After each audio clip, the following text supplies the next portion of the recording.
I remember going to London last year, October, and I sat with a group of people, potential investors or people who can source funding and what have you. And I asked a very simple question, being brand new in the job. I said, what is it that a foreign investor would look for? What's the first thing they would look for?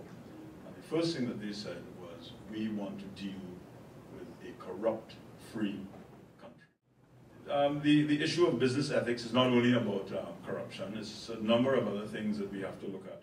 The chain of command and the management of money, when you start coming down the chain, not from the chairman of the board, in a smaller company, the chairman of the board, or even the managing director, the CEO, has his eye on many, many different areas, and they can control it. But when you start dealing with large companies, what happens? That management, it starts being spread all over. And then when you start having, a couple hundred people making those decisions for you, you really and truly, it's all about trust now.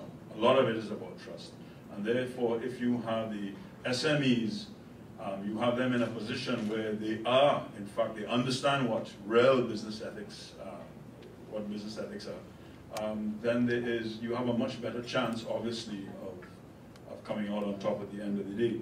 So it is something that the SMEs have to understand, that this is not corruption and bad business practices and ethics in business is not only for large companies. It's very, very much to do with the SMEs. If somebody wants to buy your business and you have a history of zigzag artistry is what I call it, okay? If that is the way you conducted your business over the years, and there's a potential buyer for your business, what happens? And when they read your history, so I mean, there's all kinds, you pay for these bad business ethics and practices. You will pay for it in time. Huh? You might succeed getting through certain things now, but in time, you are going to pay for it. And your name, to me, your name is every single thing. The morale of your employees. When you're dealing with unethical business practices, many times in an SME, you are the only one that can conduct the business. And therefore, that leaves you wide open. You can't build a good management team. Because if you are the one person that is organizing and doing all the zigzag artistry on the side, that can't pass on to your management. Therefore, you're going to run into problems with management by being able to build a proper management team.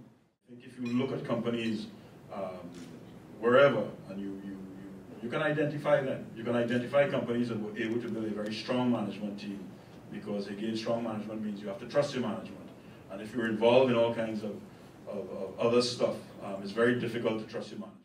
It is far more profitable. You're going to build a much better company. You're going to build a much more profitable company by doing it the right way.